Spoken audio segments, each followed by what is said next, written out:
Good afternoon, everyone. I'm Jeffrey Bader. I'm a senior fellow with the John L. Thornton China Center here at Brookings. For those of you who were expecting Tom Christensen, who was on the program as the moderator, Tom unfortunately had a personal emergency and is unable to make it today, much to his and our regret.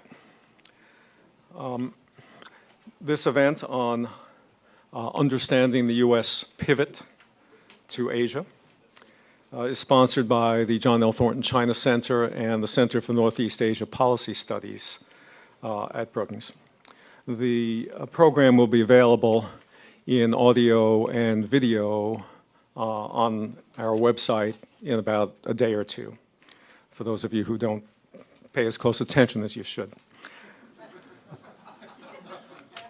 President Obama's November trip to Asia was described by members of his administration as illustrating the pivot in U.S. policy from preoccupation with the 10-year-old war in Iraq that was ending and U.S. involvement in Afghanistan, where withdrawal of U.S. troops was beginning. Some administration members described a pivot to the Asia-Pacific as central to the new strategy. Others talk more generally of a pivot to areas of higher priority to the United States, of which they identify the Asia-Pacific as one.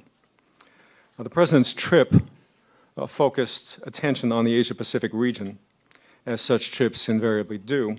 But in this case, the focus was facilitated by a series of steps taken during the trip.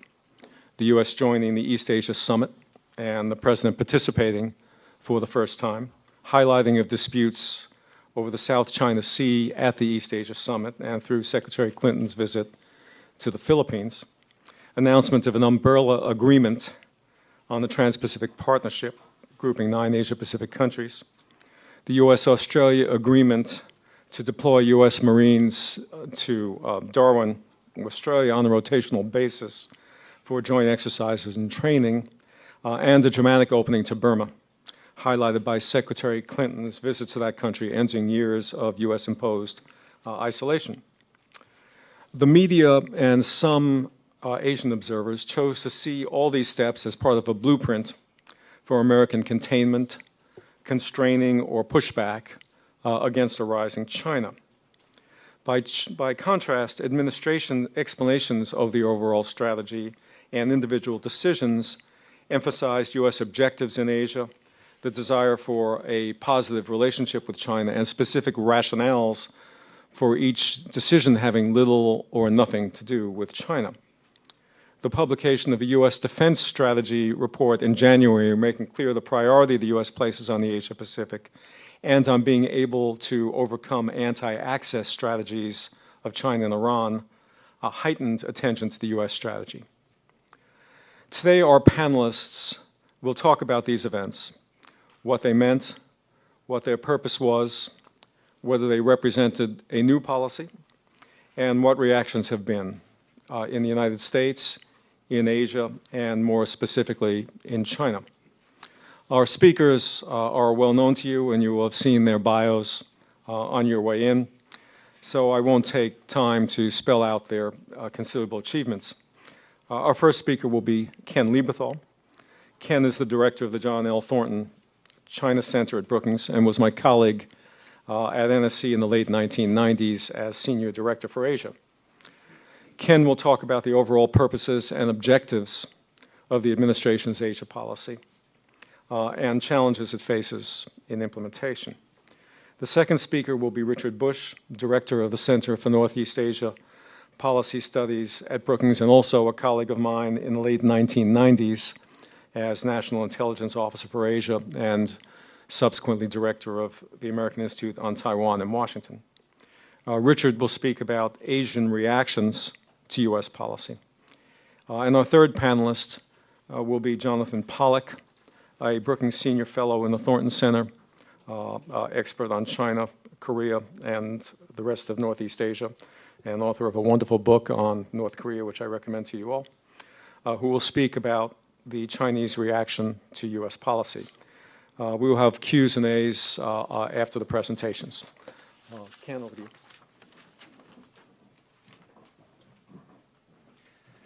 Thank you very much, Jeff, and let me add thank you for stepping in at the last second to moderate this panel as well as the panel that will immediately follow.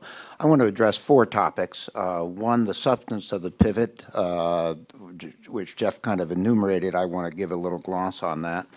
Secondly, to what extent is this something new that we're seeing? Thirdly, what are the positive aspects of it? And fourthly, what are some of the concerns about it, or at least some of my concerns about it?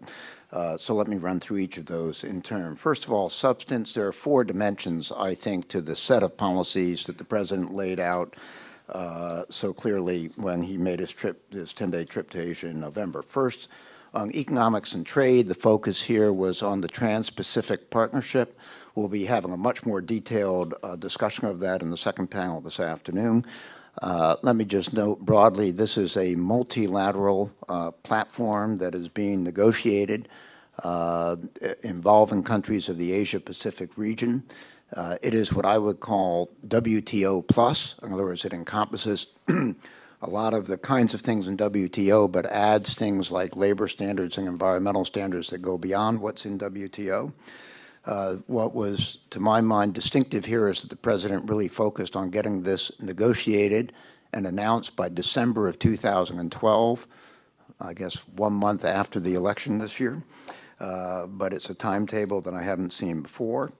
I note finally that, and pending this afternoon's later discussion, many of the details of this, including even the ultimate membership of it, remain in a process of development. So this is a target and a focus, but not a set piece that he was putting into place. Secondly, on the military side, the major message was that despite serious potential cuts in anticipated Department of Defense spending over the coming 10 years, our presence in Asia will not be affected by those cuts. A lot of the media focused on the announcement of rotational deployments of U.S. Marines in Darwin, Australia, that will build up eventually to 2,500 people per rotation by 2016. My own feeling is that's a footnote, and that the real message here was overall defense cuts are not going to affect our position in Asia. Thirdly, on the diplomatic side, as Jeff mentioned, there was a focus on the East Asia Summit, the first time a U.S. president has attended that. And on the security side, it was really moving that to the center, I think, of U.S. multilateral security diplomacy in Asia. And then on economics and trade, the TPP. I think in both circumstances, this is moving our focus to forums where the U.S. plays a major leadership role, as versus other forums in which we participate, but where we have less of a leadership role, or the forum is less active and concrete, such as the ARF versus the EAS. And fourth and finally, human rights and democracy. Frankly, my own sense is that this has not been a centerpiece of Obama administration foreign policy. But I think the Arab Spring inevitably moved that forward as a global democracy agenda. And then developments in Burma have kind of pulled the U.S. into that, and we responded, and that took the form of an announcement of Secretary Clinton's trip that would occur in early December. The announcement was made during the November trip to Asia. So that's a broad kind of substantive pillars of the pivot to Asia. In terms of what is new, I think the key message is this is, in fact, not something that is brand new at all. The key elements of it, in most cases, go back anywhere from 1 year to more than a decade. For example, U.S. participation in the East Asia Summit was nailed down more than a year ahead of the actual participation in the East Asia Summit. And the Chinese welcomed that, I might add. The TPP, Trans-Pacific Partnership, was initiated by the Bush administration. This marks an acceleration and specification, but not anything new under the sun that was put forward in November of this year. What is, I think, significant is that the President and the administration have imposed some complementarity and synergy to an array of efforts that have been percolating along in one fashion or another in Asia. And let me say, pulling things together and giving them a synergy is itself a significant accomplishment, one that is typically too difficult for administrations to pull off. I say that as having served in one, and I certainly did not think when I was in office that we had an integrated, synergistic policy toward all of Asia. It was just too difficult a thing to pull together. Turning to what are the positive aspects of this kind of packaging, if you will, and integration, I think the main thing is, frankly, that it is region-wide. Fundamentally, that we are thinking in terms of a region-wide, fairly integrated strategy toward all of Asia. Conceptually and bureaucratically, that is very tough to do. I would give the administration, frankly, high marks for moving it as far along as they've been able to do. And I would stress in this that it focuses on the region, not on China. China is clearly a major part of the region. Therefore, China is by no means outside of this. It's a significant part of it. But this whole thing is not how do we stop China. And I think it's a serious mistake to view it in its various components solely through that framework. It also gets the U.S. more positively into the game in terms of the regional economy. And to my mind, one of the great weaknesses of the Obama administration until 2011 was its failure to have a successful economic and trade policy toward Asia. In 2011, we got the KORUS, the free trade agreement with South Korea, moved through on our side and in Seoul. That was a major step forward. Now setting a target date for TPP, I think, simply builds on that and gives it, leverages it in a very effective way. Thirdly, this provides serious assurances on American military priorities, which I think is quite important at a time when it is both well known throughout Asia that we are facing defense budget constraints going forward. Absolute number, hard to specify at this point, but significant constraints. At the same time that the PLA budget continues to go up by double digits every year. And so to make a firm statement that Asia will be protected from defense cuts, I think is a very significant statement to make out in the region. And finally, and by the way, not least at all, I think the President very successfully conveyed a sense of American dynamism. I mean, a lot of people have begun to think America can no longer walk and chew gum at the same time, right? That we're edging over into decline, we're becoming dysfunctional, et cetera, et cetera. And the capacity, diplomatic and otherwise, to put together this trip with a series of significant elements to it, and to orchestrate it the way we did, and present it as effectively as the President presented it, frankly, I think was pretty impressive. And I think it made a serious impression in the region that we were able to do so. So there was no sense here of the U.S. as a declining power. Rather, there was a reaffirmation the U.S. is here for a very long time and will play a leadership role. I differentiate that from being the leader who gives orders to others. A leadership role is a role that promotes significant outcomes and works with others to achieve them in the region. In terms of the China dimension of this, frankly, I think if this is handled well, this may have a beneficent effect on U.S.-China relations and on China's own activities in the region, and the two obviously are closely linked. You know, my strong feeling is the leadership in Beijing is very pragmatic. I mean, these folks don't live in an ideological bubble. They're astute analysts of the world around them. And they will adapt their policies based on their serious assessment of what they face in Asia. So a demonstration of U.S. clarity of principles and goals, of U.S. diplomatic capabilities, and of U.S. strength can prove very useful in structuring a healthy U.S.-China relationship and a healthy set of relationships throughout Asia. Let me put that slightly differently. If China sees the U.S. as in decline, I think, first of all, part of the narrative in China is very much that a U.S. in decline will work especially hard to prevent China from rising or to constrain China's rise in order to maintain our superiority for as long as we possibly can. And the Chinese will find ways to push back against that quite strongly.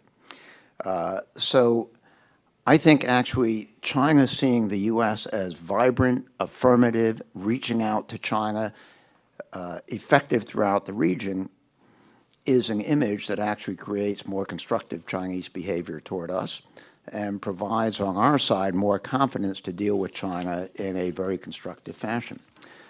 So I think that all of this is potentially good news about what occurred. So where are the concerns? My concerns are severalfold. One is simply with the term pivot, which Jeff kind of highlighted in his introductory comments.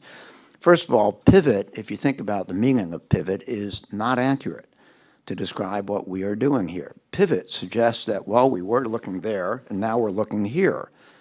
Well, I'm sorry, we've been looking here all along. We were also looking there, right? So it suggests that we left Asia and have returned to Asia. And I'm not aware of anyone who studies it seriously who would conclude that we ever left Asia. I would argue that I think the previous administration, the Bush administration, took its eye off the ball on Asian regional issues, issues of regional concern to Asia. But they sure didn't take their eye off the ball on U.S.-China relations and U.S.-Japan relations. And so, you know, it was engaged, but, you know, arguably not with as great a nuance on the regional level as they may have been. So I don't think we ever really left. The other unfortunate part of the term pivot is if you can pivot once, you can pivot again. So it suggests that we may not be here for the long run. And again, I think that's absolutely wrong. So, you know, the other term in the administration that we hear is rebalancing toward Asia. And I think that, in fact, captures it much more effectively. You know, drawing down expenditure resources in the Middle East, we have a little more bandwidth and capability to give Asia its full due, especially given Asia's continuing growth and its importance in the global arena, and therefore in our own future. So I prefer rebalance, but as you can see, we term this whole session the pivot to Asia because, unfortunately, to my mind, that was in the initial press briefing to the White House press corps when they were going to go out and accompany the president. Therefore, it became the term of the trip, and therefore, to fill this room, we figured we better call it the pivot to Asia. Second problem is that it's terribly important to maintain a nuanced balance in what we do. And I think there is the potential for a moderately slippery slope toward growing confrontation with China here. You know, you can spin a narrative about the president's trip and follow-on actions, including our defense strategy that was announced after the trip, that would take things that are relevant to China and portray them as aimed against China. And frankly, I would find an easy time writing those talking points. I happen to think those talking points would be wrong, but they can be powerful. And so I think it requires a lot of self-discipline to make sure that our rhetoric doesn't feed a narrative that will end up being destructive.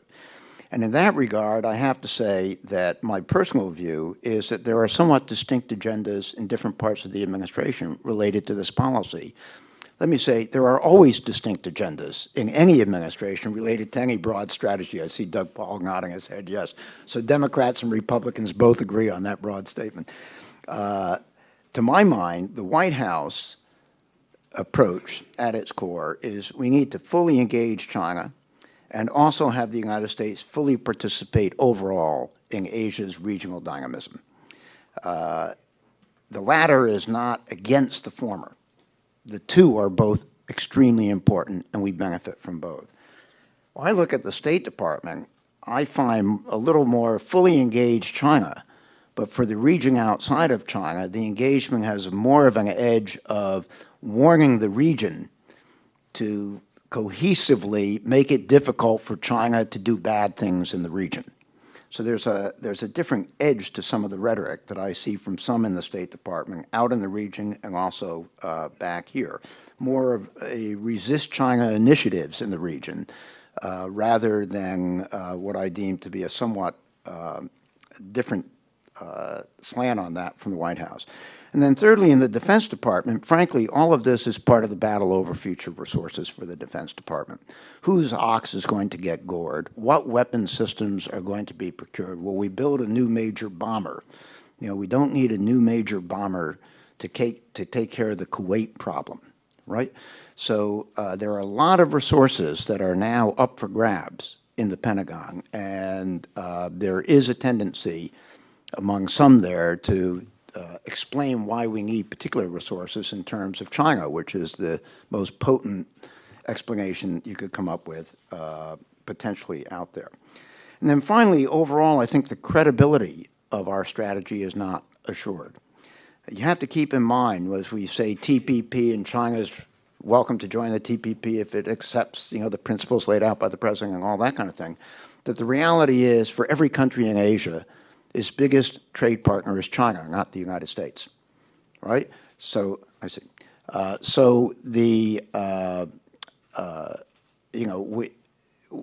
There's no one who's willing to engage in activities that will cut them off from participating in China's growth, right? And that's a huge constraint. And so as we try to develop something with kind of American principles underlying it, we have to be sensitive to that fundamental reality in the region.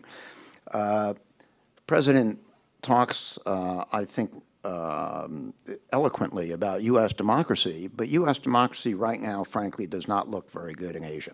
Doesn't look very good in Washington, right? I mean, we demonstrate the dysfunctionality of our national level of government day after day after day. And so you're working with a somewhat tarnished image there that you're trying to promote, and that's a problem. And then finally, security in the region is costly. Security costs a lot of money. So to say we will protect Asia from any defense cuts is to say we're prepared to spend one heck of a lot of money out in that region for a long period of time. If we can't pull off the economic and trade side of that agenda, China is going to see Asia as a profit center, and for us it's going to be a cost center, and that's not sustainable, right? So to conclude, let me make 3 points. One, and I apologize for going about 3 minutes over my time. One, the pivot to Asia is a serious effort at a region-wide integrated strategy. And in that regard, frankly, to my mind, it is both admirable and important. Second, we need to take care to manage the rhetoric and actions behind this strategy effectively, because no countries in the region want either sole American dominance of the region or a requirement, effectively, that they choose between America and China. Everyone welcomes U.S.-China competition, but not the kind of friction that would force tough choices on other countries. And we have to be very careful how we manage all this. And then thirdly, and kind of new point in the conclusion, but I anticipated in my earlier remarks, frankly, at the end of the day, the most important single element to our success in Asia will be whether domestically we get our house in order, whether domestically we're able to adopt an integrated set of policies that will effectively address our fiscal problems over time and show that we can actually function effectively politically so that America will bounce back. And if that happens, frankly, this becomes very credible, and a lot of good things follow from that. Thank you very much.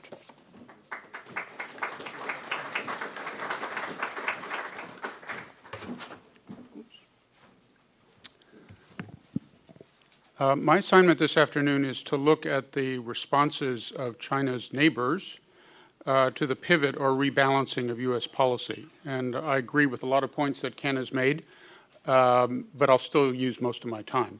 I would say to Ken that the term pivot has less to do with semantic precision and more to do with the president's favorite sport. I'm going to fulfill my assignment in 3 different ways. First, I'll inventory how different countries other than China have responded and, moreover, look at differences within individual countries. Second, I'll step back and review the context for recent American steps. And finally, I will assess a bit what's new in all this. On the reaction of countries other than China, my first point is a simple-minded one, that different Asian states responded to American rebalancing in different ways. Take, for example, the announcement that the United States was going to rotate Marines through Darwin. Close U.S. allies like Japan welcomed the announcement. So did friendly countries like India. They said it would contribute to regional stability. Other countries voiced concern or anxiety because of how China might respond. Thus, the Indonesian foreign minister's initial comment noted the danger of a, quote, vicious cycle of tensions and mistrust, close quotes.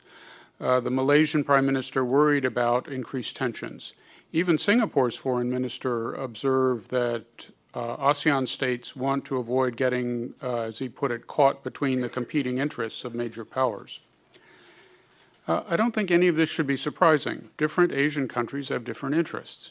They will respond in different ways to the moves of the major powers. Northeast Asia has a different dynamic than Southeast Asia, and within Southeast Asia, various ASEAN countries view the regional reality differently and depend on the United States to different degrees. If you look at Japan, it has a rather dire view of China's long-term intentions, but it hasn't taken particularly robust steps on its own in response. So its dependence on the United States to deter both China and North Korea is rather high. Cambodia is probably on the other end of the spectrum and aligns with Chinese interests. We should also note that just because the United States has reaffirmed its commitment as an Asia-Pacific power, it doesn't mean automatically that we have better security relations with our friends in the region. U.S.-Japan ties remain stuck on the relocation of the Futenma Marine Air Station, and there is the possibility that some of our Asian partners will seek to extend our commitment to them in ways that are good for them, but not necessarily good for us. The Philippines' desire to get us to make a commitment to the defense of the Spratly Islands that they control is a case in point. I think the fundamental reality is that all Asian countries and the United States want to have good relations with both, Asian states want to have good relations with both the United States and China. Regarding China, they want the benefit of economic engagement and a reduction of tensions, as do we. From the United States, Asian countries want a security hedge should their ties with China go wrong. So it's interesting that not too long after the president's November swing through the region, South Korean President Lee Myung-bak and Japanese Prime Minister Noda went to Beijing. And last month, both Thailand and Vietnam welcomed China's Vice President Xi Jinping for visits. So they're playing both sides of the street. I would say that although Asian countries don't want to get crushed in a nutcracker of U.S.-China competition, they do want a balanced competition to continue. One reason it seems that Burma has been willing to engage Washington is that it needs to create greater balance to its relations with China. For the rest, however they define their interest, the last thing they want is for the United States to take itself out of the game. At the same time, they want us to be smart in the way that we serve our counterweight function. My second point in this, or sub-point in the first point, is that for most Asian countries, the government's response is not the only response. These are all pluralistic nations where the definition of national interest is contested, including the role of the United States. So if government supported American rebalancing, the media in those countries, which reflects that domestic pluralism, was more skeptical. In South Korea, for example, even conservative dailies that are generally pro-U.S. criticized President Lee's so-called diplomatic dependence, unquote, on the United States and urged that he strengthen China ties. The views of progressive South Korean media made those same points, but more strongly. Similarly, on President Obama's new defense plan, Seoul officials publicly supported the announcement and stated that its impact on South Korea would be negligible. ROK media outlets, on the other hand, expressed concern about reduced American troop levels sometime in the future, and that South Korea would have to shoulder an increased defense spending burden. These understandable divisions within countries limit the freedom of action of leaders outside their country, and, by the way, suggest an agenda for U.S. public diplomacy. The administration will have to make a continuing effort to shape Asian opinion in favor of its policies. Let me turn to issue number 2 and what caused the U.S. pivot and how our friends and allies are part of that cause. Generally, I think that our policymakers have come to the strategic recognition that the Asia position is where the action is and will be in international affairs. How the dynamics of the Asia-Pacific play out over the next couple of decades will determine the future of the international system as a whole. And you won't be surprised to know that I, as an Asian specialist, believe that our leaders are absolutely correct in this assessment. Now, let's set aside my parochial views. The dynamics of China's revival as a great power will be much more complicated than previous periods of power transition. Opportunities and risks will coexist, and there's little certainty about the long term. One of those dynamics, of course, will concern the choices that second-tier regional powers make. Do they stress accommodation with China or balancing against it? And their answers, in turn, will be a function of the U.S. Stance. Looking at the region more specifically, I think that there are some factors in East Asia that determine the pace and scope of the pivot. Most important, I think, was China's behavior in the course of 2010, which alarmed our friends and allies and led them to seek more American backing. Now, this is a complicated subject. Some in Asia and America believe that the pattern of PRC behavior in 2010 reflected a high-level and integrated decision on China's part to toughen policy at all points on its periphery. To borrow another basketball metaphor, this has been seen as a PRC full-court press, or at least a half-court press. I actually disagree with this assessment and think that different factors were at play in different parts of the region.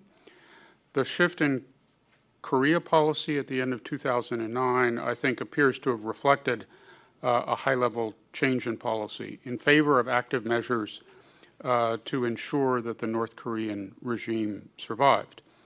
Actions in the South China Sea suggest rather not a change in fundamental policy, but a more aggressive implementation of China's long-term strategy to delay resolution of the fundamental dispute while augmenting China's relative power.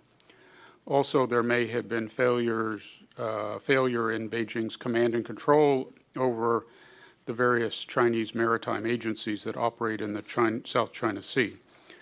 Poor command and control were obvious in the fisheries episodes concerning Japan in September 2010 and more recently vis-a-vis South Korea. And other factors at play here are probably stronger nationalism, an overreaction to American economic difficulties, and a more complicated decision-making pattern in Beijing. But in a way, it really doesn't matter whether Hu Jintao ordered each and all of these actions. What's important is that various Asian countries regarded them both as somehow connected to the Chinese state and as threatening their interests. That being the case, it's not surprising that they looked to the United States for help, nor is it surprising that we responded. What we call a pivot was really the cumulative expression of the American response. We did act in different ways in different arenas. We were more careful in our response than the New York Times or Chinese observers give us credit for. We are conscious both of the risk that some of our friends in East Asia might try to lock us into their agendas, and we're conscious of the need to reassure China that ours is not a policy of containment. But one of the threads that runs through the pattern of our behavior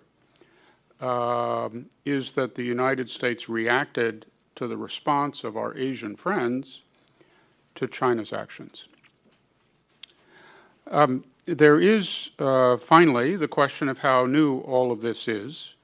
I think that this could be the subject of a whole afternoon symposium. I would simply argue that today's rebalancing looks like an adjustment to a longstanding U.S. approach to the complexities of East Asia. And to summarize that approach, I would quote a formulation by Tom Christensen, who was Deputy Assistant Secretary of State in the George W. Bush administration.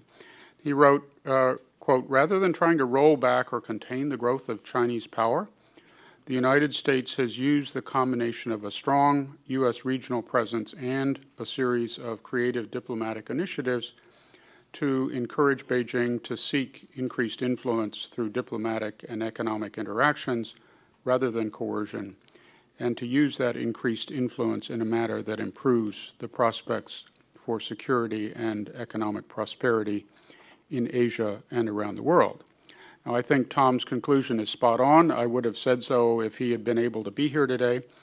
I think the United States will best shape China's future course in a positive way through a regional presence that sets boundaries and by exploiting the opportunities provided by the interests that we share with China. Such an approach does not reject the revival of China as a great power, far from it, but it does seek to increase the odds that China's revival will be constructive. What is new in all this, and here I agree with Ken, is whether the United States will have both the capacity and the will to continue to provide hegemonic stability and security public goods in regions like East Asia. The impasse over the federal budget is the most obvious manifestation of this new reality, but there's a lot more going on. My anxiety is that we will be unable to act on the commitments the Obama administration has made, and that we will disappoint our Asian friends and allies. In conclusion, I'd report that Lee Hsien Loong, the Prime Minister of Singapore, last week did a long interview with Fareed Zakaria at the World Economic Forum at Davos. Among the interesting observations that Prime Minister Lee made were three. One, the United States has had a long-term and benign impact on East Asia. Two, he's glad to see the renewed engagement, even as he recognized that China was wary and watchful about underlying American intentions. And third, he hoped that the United States would be able to sustain its initiative over time. I think the PM got it just about right. Thank you.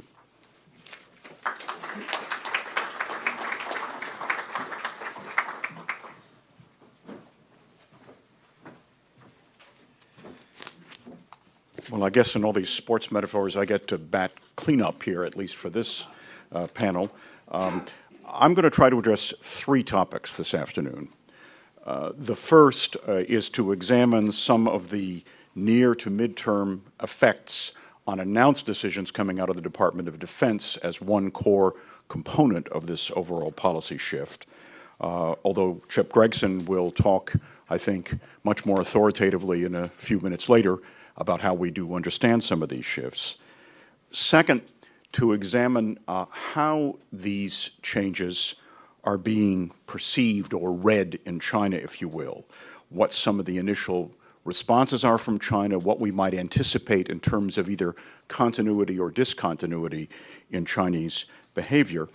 And then finally, look at some of the prospective longer-term effects of this presumptive strategic shift on U.S.-China relations and on East Asia-Pacific as a whole. We tend still, in a shorthand, to use East Asia, but obviously the conception here goes much broader than that. So let me begin very, very quickly with a few immediate facts and outcomes. As Ken Lieberthal noted before, when President Obama visited Australia, he announced the redeployment or rotational deployment of Marine units in limited numbers to northern Australia. There was also reference made to heightened Air Force training that would be undertaken in Australia. Both of these, frankly, are not really new in some fundamental sense. There's been discussions about a more distributed capability on the part of DoD for any number of years, going back at least to the 1980s, but certainly in the 1990s as well, recognizing that there are not boundless opportunities for the United States to exercise its forces in areas that happen to have the virtue of a lot of land where they can operate.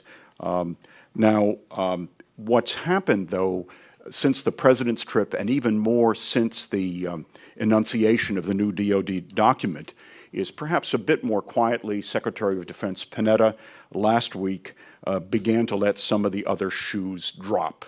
That is to say, if you are positing the retention of capabilities in Asia, that under a budgetarily constrained environment, that presumes that you've got to draw down other kinds of forces, other kinds of activities, if you will make up for the difference. So this is, if you will, the meat on the bones, or maybe finding out where the meat will no longer be on the bones. Now, in this respect, the presumptive budget reductions that Secretary Panetta has announced only cover the first 5 years of the presumed 10-year defense drawdown that's been discussed. Again, this is a numbers game. Any number can play. There's a certain softness in these numbers, but what we see are initial announcements that presume the withdrawal of 2 U.S. battalions from Western Europe, to be compensated for by rotational deployments to Western Europe,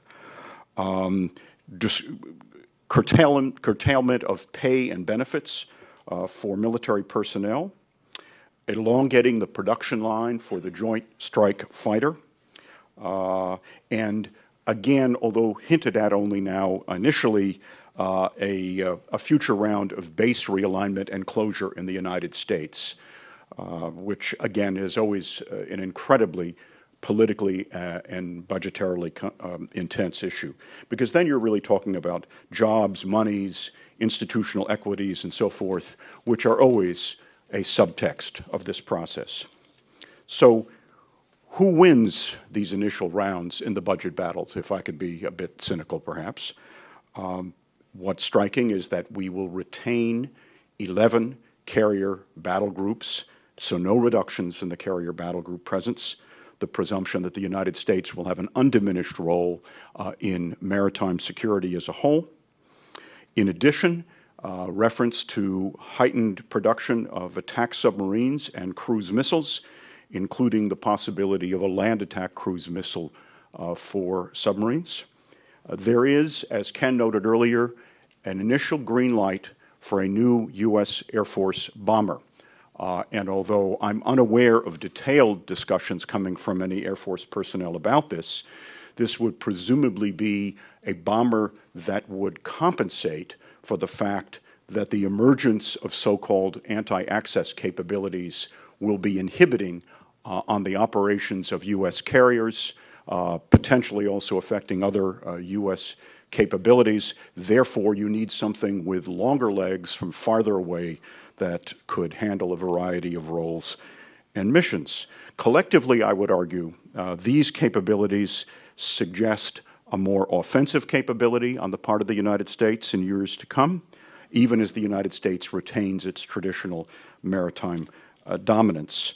The theory, of course, is that such steps will inhibit and constrain various states, but China in particular, from its presumed capacity to hold U.S. targets at risk, and that the United States, therefore, must retain the capability and the means to prevent China from any curtailment of U.S. freedom of action anywhere in the Asia-Pacific region.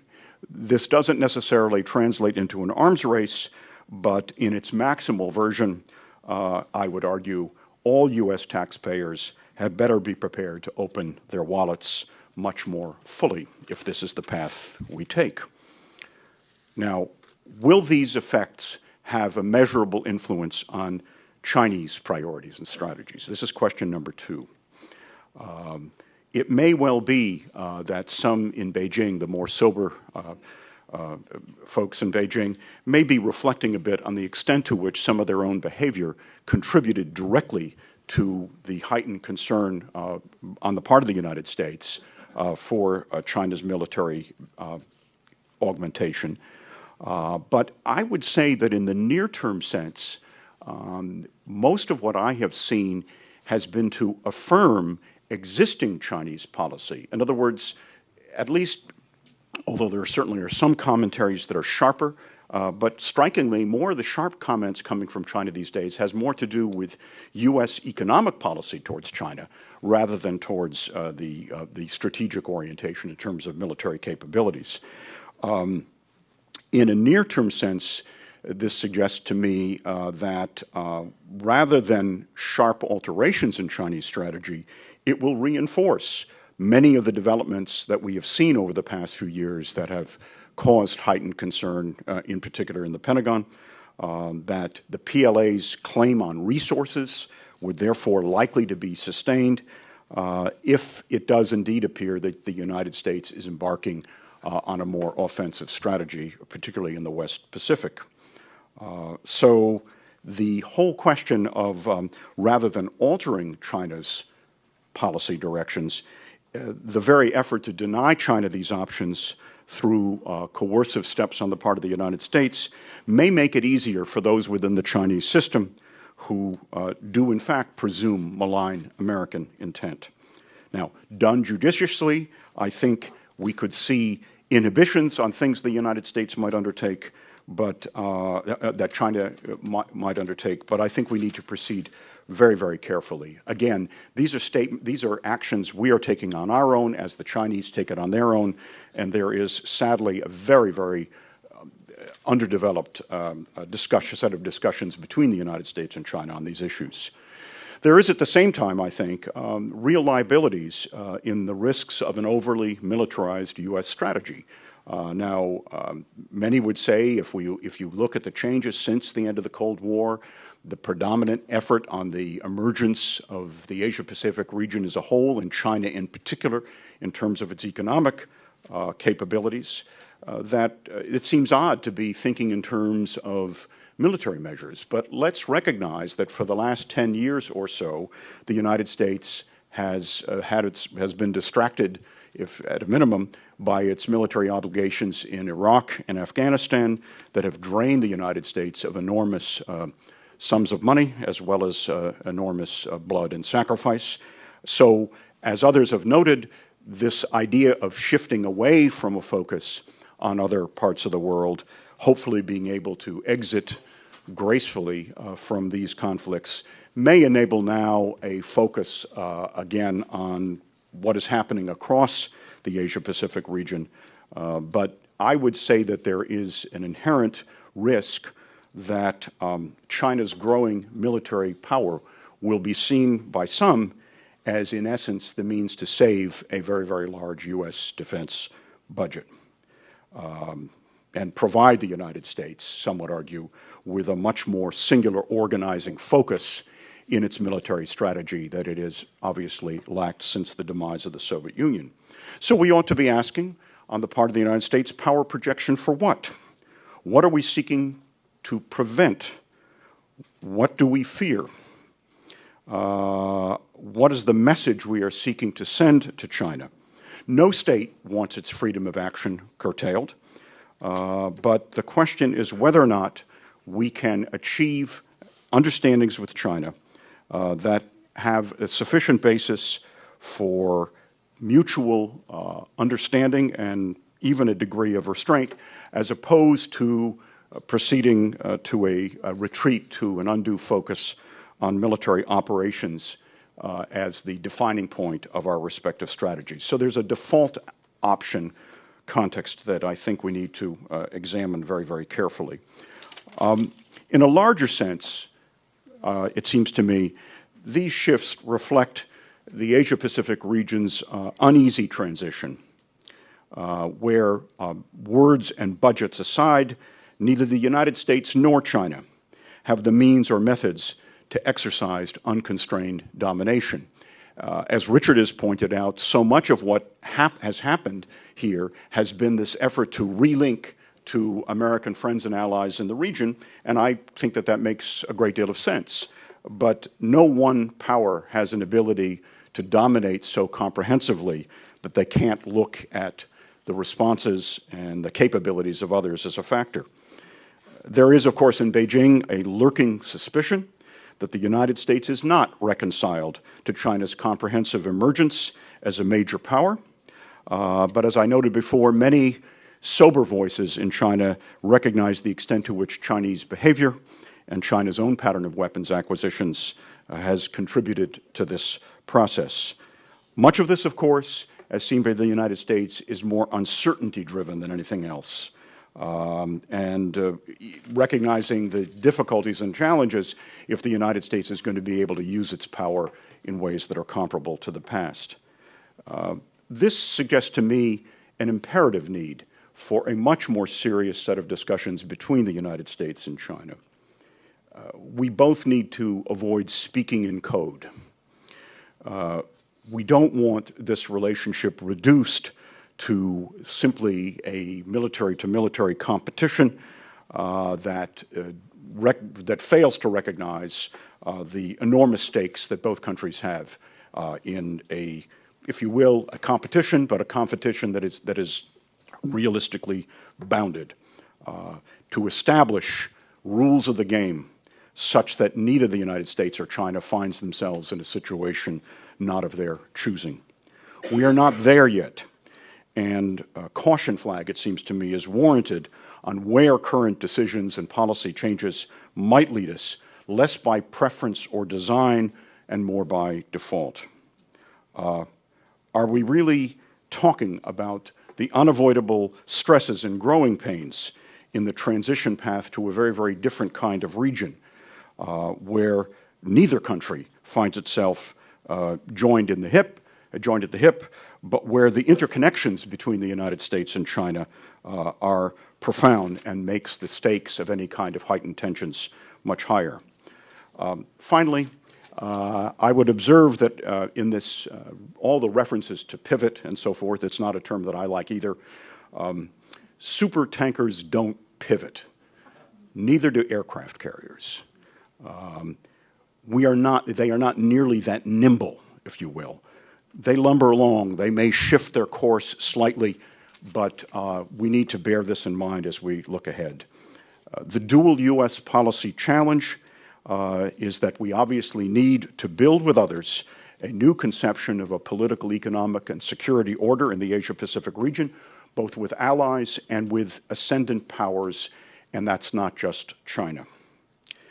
But all of this occurs in a much more budgetarily constrained environment. An inclusive regional order without China fully at the table is simply not imaginable, even as we recognize that economic benefits cannot alone carry such a relationship. So if I look ahead, if we were sitting here in another 15 or 20 years and trying to imagine what the outcome has been from decisions that are being taken today, would we see this as that we are on the cusp of truly pivotal strategic changes, a true turning point in desired directions geared towards stability, prosperity, and shared incentives in the future order? Alternatively, do we run the risk of locking ourselves into a more military-dominated regional strategy that buys neither security nor regional order, but entails enormous political and economic costs in the consequence? Or is this, to some extent, perhaps a somewhat oversold formulation that proves unsustainable politically and budgetarily and with uncertain consequences for the credibility of American power? All good questions, and I hope ones that maybe we'll reconvene in the future and ponder how well we did. Thank you.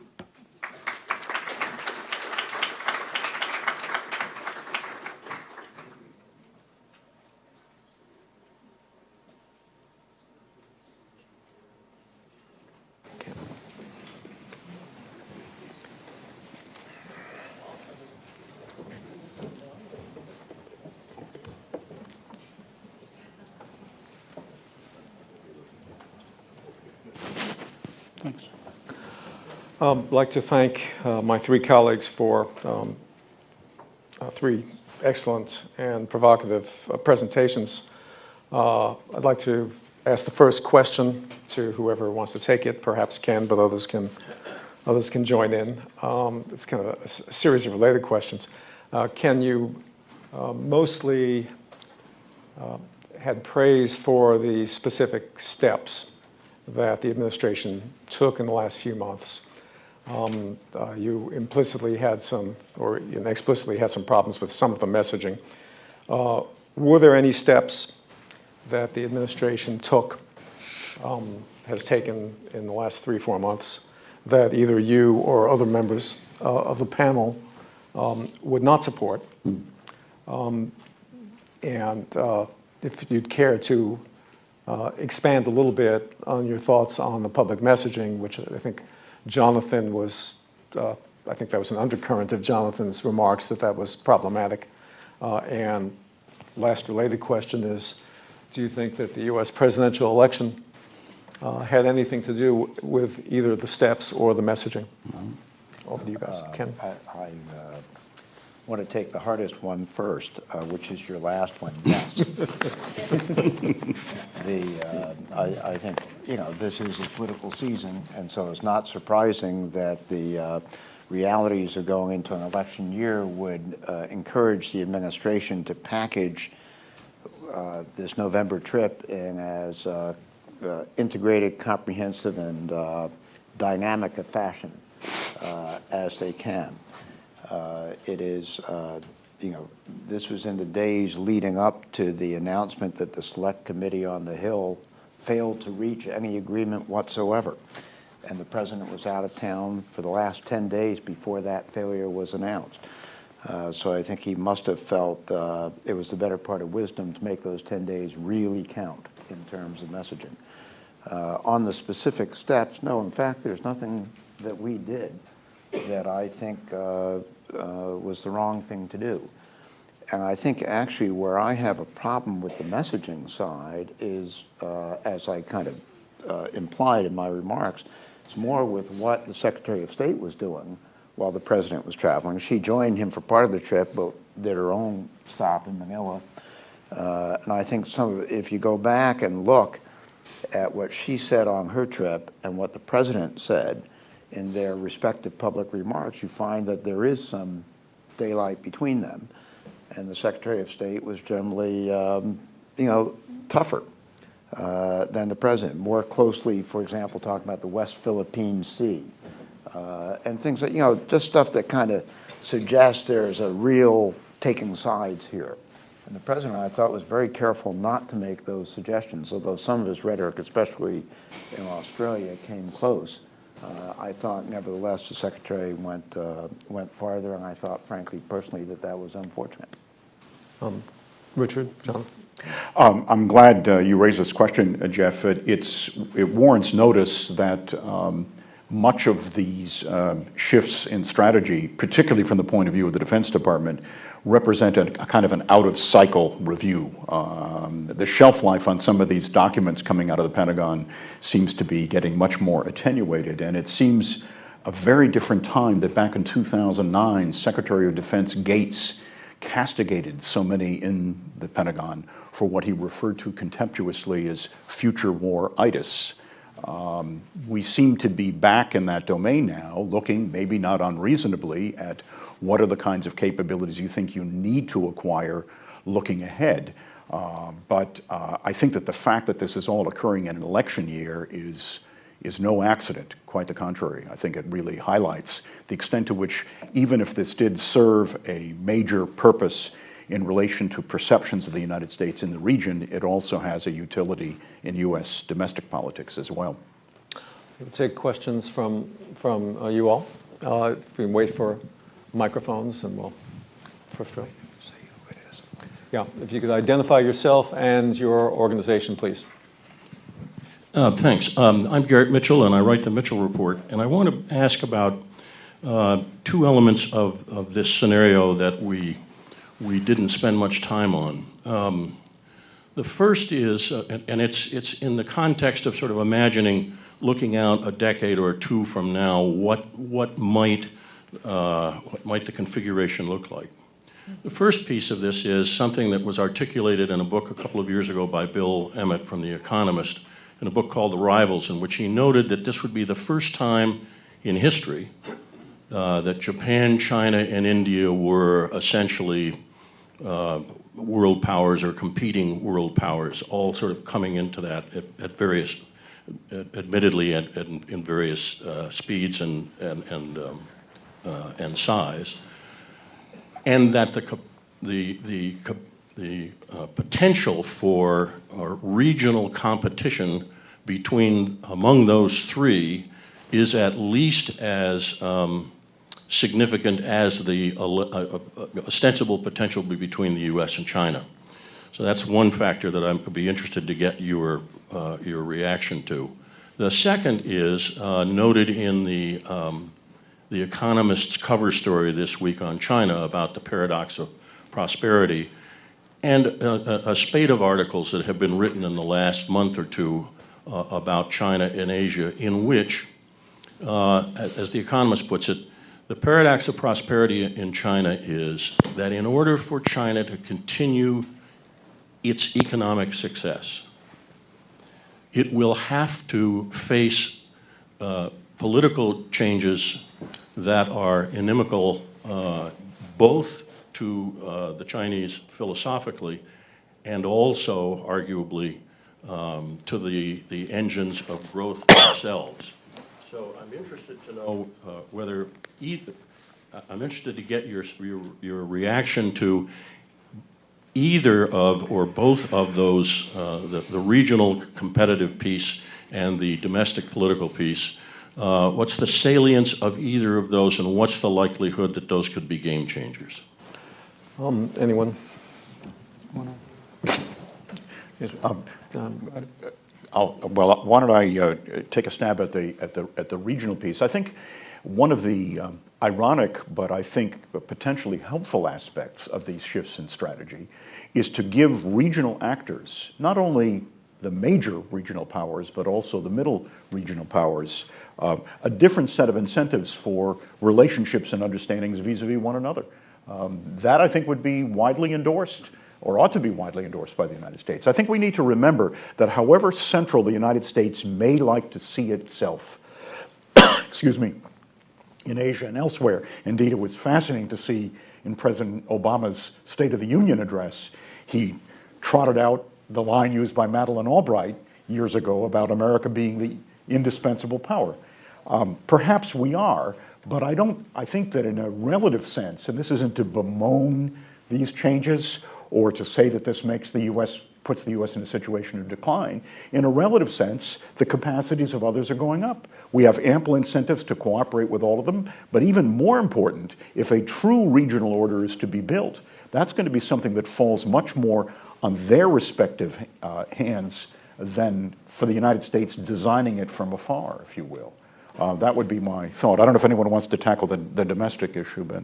Let me just follow on the same thing. I mean, as I look at the interrelationships among the three powers you cited, I don't see a situation emerging where you have, if you will, an irresistible force and an immovable object. If there's going to be conflict, it's more likely to be because of friction, through accident or miscalculation. Also, don't sort of neglect the role of third parties or fourth parties to sort of entrap in conflict countries that don't have an interest to be fighting each other. And here, North Korea and Pakistan come to mind. On your question about the regional thing, 10 years from now, I think what we ought to keep in mind is no one knows what 10 years from now will look like, and there's no way to know. The role of accident, the role of the development of different technologies that have their own dynamics. Recently, for example, social media, right, having a huge role around the world. It's 5 years old. 10 years ago, no one knew this was coming, right? I think we know very little about 10 years from now, even though we all have to make some plans based on assumptions about it. Those assumptions almost certainly will prove significantly wrong. But let me really address your first question about the domestic side in China, or second question, I guess, about the domestic side in China. I commented in my remarks how important the U.S. rebalancing its own economy would be to our success going forward. I could have said the same thing with equal force about China. In our typically different ways, the Chinese have already laid out their plans to rebalance their economy. The question there is whether they can implement them. With us, we're fighting over what the plans ought to be. Right? But China has tremendous economic growth momentum. And when you look at things like urbanization and the demand drivers that urbanization creates, the Chinese economy, in some form or other, is going to become the largest economy in the world by 15 years from now, and probably long before that. But what kind of economy it is and how effective that makes China in dealing regionally and globally is really up for grabs. And I would argue the issue is not whether they undertake reforms that will undermine the system. The question is whether they undertake reforms that will preserve the system, right? But significant reforms are necessary that have been systematically postponed by the current administration in China. And therefore, the new administration is going to have one hell of an inbox. I think they know that very clearly. I think it's going to be 2 or 3 years before they can even begin to take those issues up seriously, changing incentives for provincial leaders, figuring out which major interest groups are going to be undercut as they rebalance the economy and so forth. So it's probably going to be 2014, 2015 before they even engage the issue seriously. And the cost to them of not engaging it go up every year.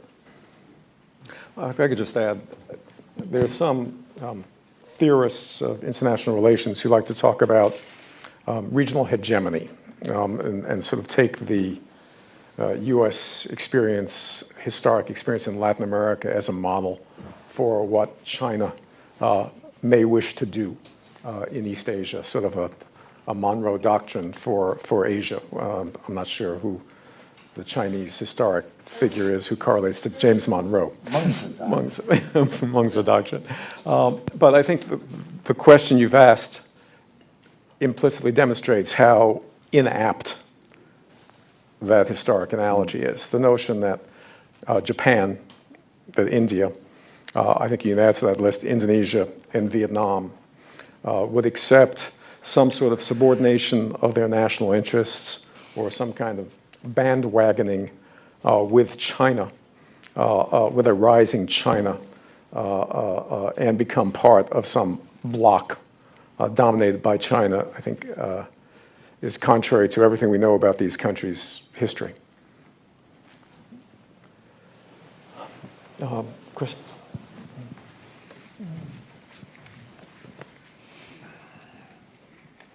Thanks very much. Great discussion. I want to engrave Jonathan's last 2 or 3 paragraphs in bronze and pass them around if we can about the need to discuss things. As you know, I've been writing about this for the last few weeks. And Identify yourself. Oh, I'm sorry, Chris Nelson, Nelson Report. Start talking without thinking. Everyone knows Chris. That's fine. Yeah, never mind. Is it too soon to be looking at the utility of something like arms control talks for the future of Asia? Because what we're all talking about is an inevitable feedback process of they're doing this, so we're going to do that. If we don't do this, we're accused of not being strong. We all know the rhetoric. And so much of this is starting to remind me of not so much the 1930s, but the 1950s. And we're looking back on a lot of sort of opportunities we kind of missed with the Soviets, and they sort of missed with us because we didn't really quite talk about it and we believed the worst about each other. Is it too soon to be looking at a way to discuss with the Chinese, guys, we don't really need to do this stuff. We need to do all of it. Thank you. Ken, Jonathan? I'm actually about to publish a paper co-authored where that's one of the recommendations, that it's time that we start at least exploring areas of potential mutual restraint as a way to begin to reduce strategic distrust between the U.S. and China. So yeah, I think that's one of the things, among others. I've forgotten whether it was Jonathan or Richard who called for more serious, in-depth discussions than we have been having to date. And to my mind, that's one of 4 or 5 issues that we ought to be exploring in a serious way. It is definitely not too early. Hopefully it's not too late, because what I'm struck by, even in this context where there is the growing involvement of the United States in all the different multilateral fora and so forth, that you have essentially unconstrained weapons development programs country by country. I mean, to some extent there's limited transparency, but there has been, so far as I am aware, very little effort, either at a conventional or even more interestingly at a nuclear level, to really think through and understand the implications of where countries may be headed and the extent to which that will make much more problematic, to put it mildly, any kind of regulated competition. I'm not trying to say that states won't pursue military modernization, but how they do it, toward what ends, and with what consequences for their mutual relationships and their relations with the United States are all open questions. So beyond all the arm waving that is often there about peace and collaboration and what have you, these processes continue on their own in any country that can afford these capabilities, and even some that can't. Chris, Chris, I'm sorry. Go ahead. Okay, yeah. You're aware, of course, of the proposal the Obama administration did put forward to the Chinese in the Strategic and Economic Dialogue for a discussion on 5 particular sensitive security areas: nuclear force modernization, use of outer space for military purposes, cyber issues, ballistic missile defense, and maritime security. And last May, at the Strategic and Economic Dialogue, they picked 2 of those topics for the first discussions: cyber and maritime security. And the innovation here was not, and 2 comments on it. The idea was to have the topics that were most susceptible of leading to the classic security dilemma, where 2 sides see each other taking actions and take counteractions to counteract either real or imagined intentions. And that's how these 5 topics were chosen. And the other innovation was to try to compel inclusion of both military uniformed officers and civilians in the dialogue, because for decades we've had discussions on some of these topics with the Chinese through foreign ministry channels, but the foreign ministry people know nothing about the topics and know nothing about the decision making or nothing about the strategy. So they are classic barbarian handlers in these discussions. So the idea was to get the PLA involved. Now the first discussions, there was, I don't know, an hour or so on each. How much can you do in an hour? And what you're talking about, I think, is sort of agreements and constraints. We are very, very far from that with a China that is uncomfortable even having these discussions, no less reaching agreements on them. But I'd say it's a baby step. Richard, did you? Chris, I'm in principle not opposed to what you're talking about and the other things my colleagues have mentioned. I would note, though, that 90 years ago, more or less, in this city, there was an arms control agreement for Asia and the Pacific, the Washington Naval Conference. It's good for, and it 15 failed. Years. It's good for a decade. The effort to limit capabilities did not work to restrain the impulses that existed on Japan's part. That's why I mentioned the 1950s. And so it's real tough. Verification is real hard when you move from strategic to conventional. I think there are also sort of institutional dynamics in different countries. Procurement's driven by threat perception, and unless you control threat perception, how can you control the other? And so on and so on. Thanks. Let's try Matt. Matt Goodman, purple tie. Gentleman in the purple tie behind you. The gentleman behind you, please. Thank you. Can we do 2 for? Thank you. Okay. All right. Thank you. Matthew Goodman at CSIS. Yes, you're Matt Goodman as well. Thank you. Matthew Goodman at CSIS until recently in the Obama White House. I want to ask a question of Richard, but I want to comment on something that Ken said, which was about the not forcing China to people to choose between the U.S. and China, in the context of TPP. And I think that and other cautionary notes you made are very well taken, and I think the administration's mindful of that. And I guess I would say that with respect to TPP, it's a voluntary undertaking. It's a negotiation. I think it's true, probably. The administration wants to establish a set of high standard rules that are more in the American image than others, and that has an element of trying to shape Chinese behavior. But although I don't think that's the primary driver, but I think that may be an element of it.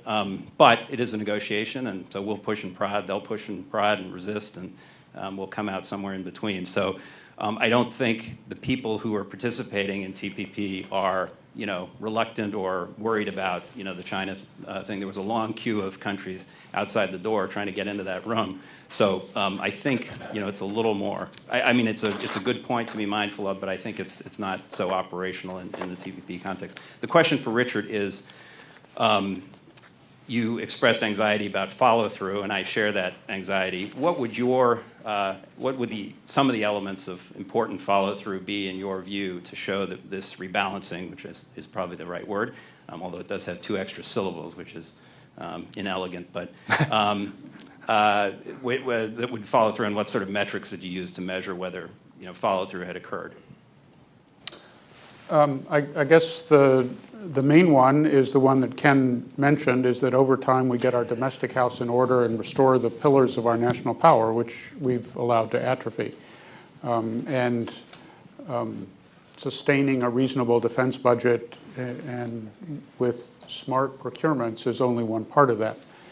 I do have the sense that a lot of our diplomacy so far, or the administration's diplomacy so far, has been trip-driven and sort of focused on getting a lot of high American officials to the region at one time, and speeches and whatnot. And maybe we've accomplished what we needed to do with that, and what we need is more a steadier diplomacy in the various elements of our national power, not so much relying on the president's time or the secretary's time, but Secretary of State's time, but sort of deputy secretaries, undersecretaries going out and sort of getting concrete achievements that we can build on. Actually finishing Futenma in some way, I think would be a real achievement and be a good platform for moving forward with Japan in whatever direction.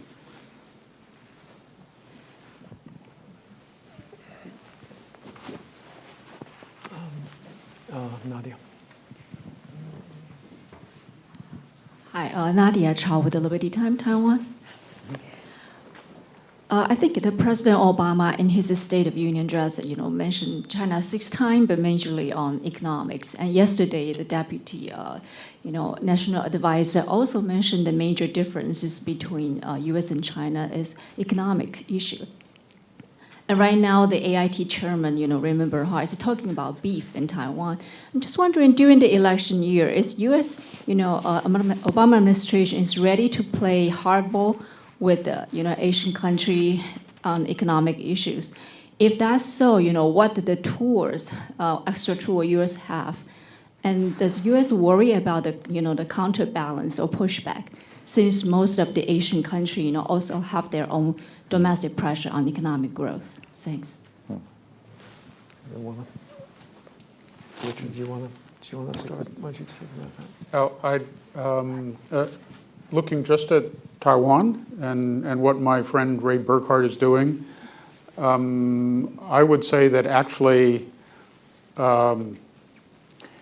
his focus on beef is really part of a larger discussion of the need for Taiwan to continue to liberalize its economy, not only vis-a-vis China, but vis-a-vis its other trading partners, including the United States. And that effort is being held back by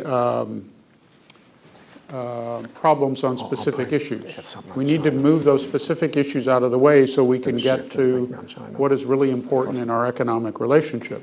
And that's not because it's in U.S. interest, it's because it's in Taiwan's interest. That's the way, one of the ways that Taiwan is going to remain competitive in a very competitive globalized economy. Ken?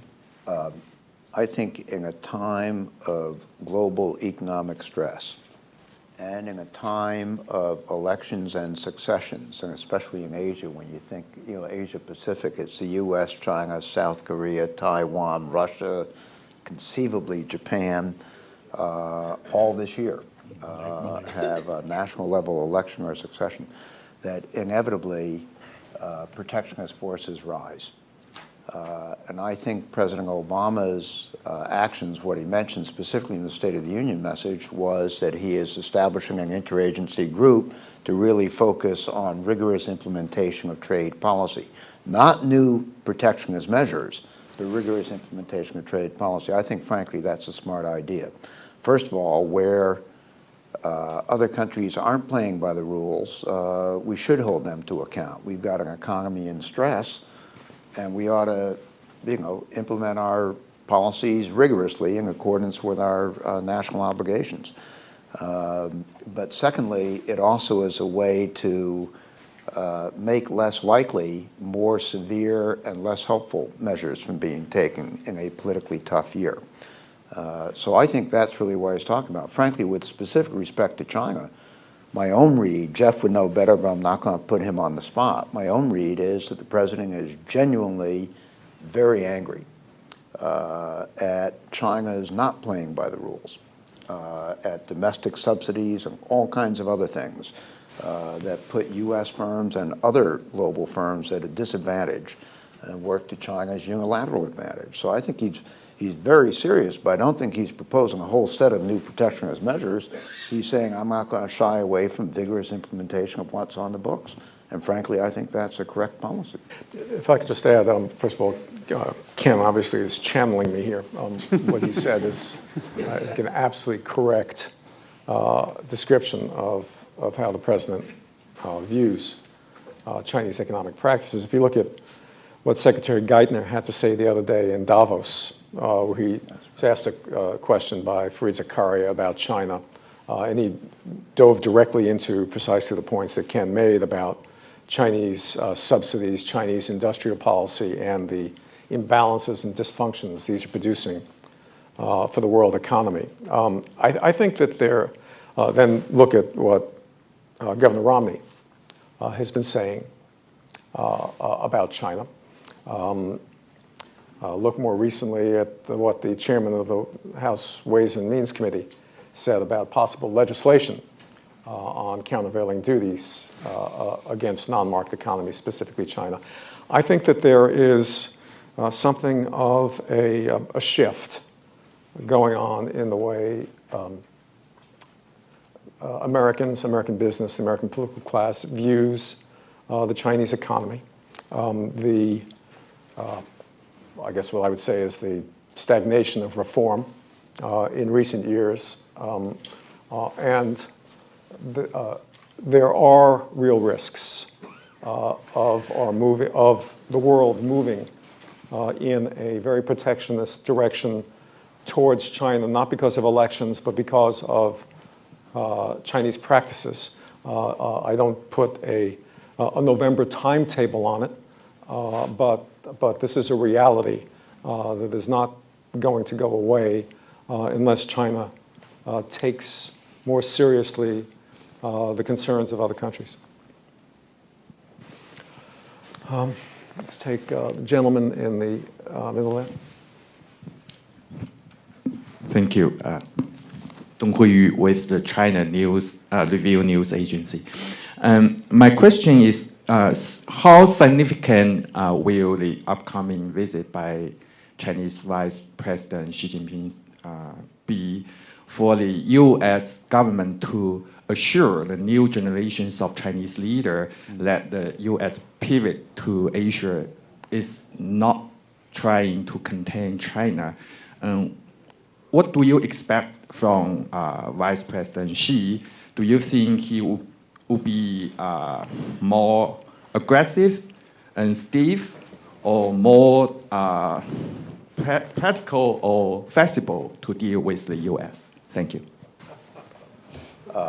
First of all, we have been assuring China privately in every way we can that the U.S. pivot to Asia is not aimed at China.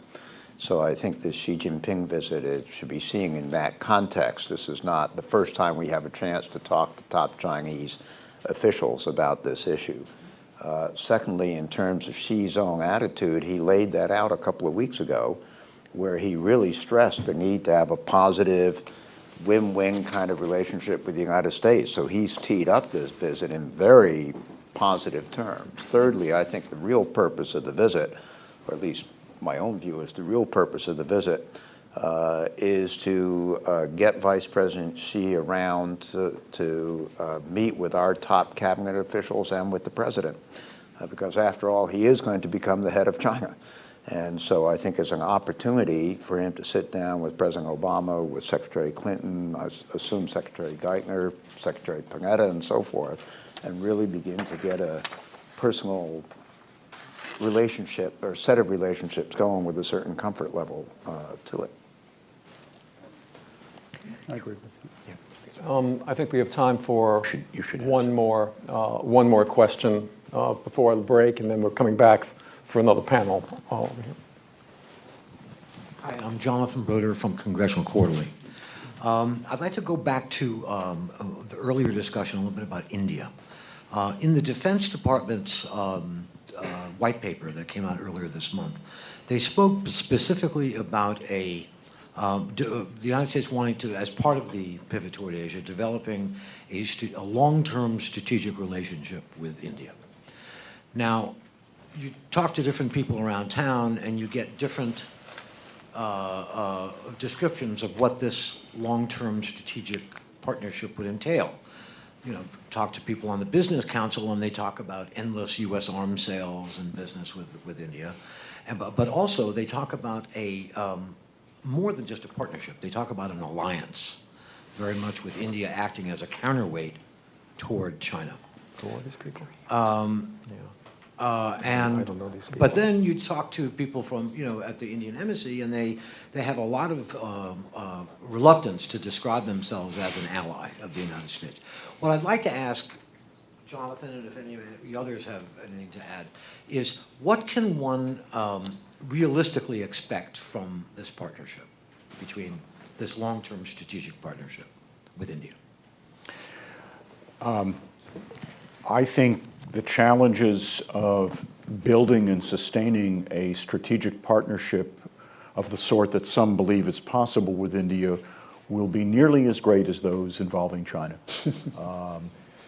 India has no desire to be an American ally, to be tethered to an American strategy, to take orders from the United States, to be America's deputy in Asia. It just simply runs against the grain of Indian strategic thinking and Indian interests. So the first thing I would advise is to be realistic about India. I mean, we can even see already, for example, even if there are dreams of major weapon sales, the Indians have just announced that they will purchase the Rafale. So they don't feel sufficiently indebted to the United States, therefore, that you have to buy American weapons systems. You do have, of course, a vigorous debate in India about the long-term relationship with China, understandably. There's a lot of unpleasant history that they both deal with. But I just think it would be advisable to set the sights a little more realistically here. In particular, to, in effect, designate India without India having sought that. I mean, the DoD document specifies this is what we ought to do. It might be useful if we check with the Indians about this. In a curious kind of way, it reminds me of debates from long ago and far away when senior U.S. officials dreamed about China being the next member of NATO to oppose the Soviet Union. Ill-advised and at any number of levels. So I think India will be a much more consequential power. I think we have an enormous set of incentives to work with the Indians towards that goal. but let's not get off in these fanciful scenarios of how India will just do our bidding, if you will. On that very realistic note, we are going to take a break.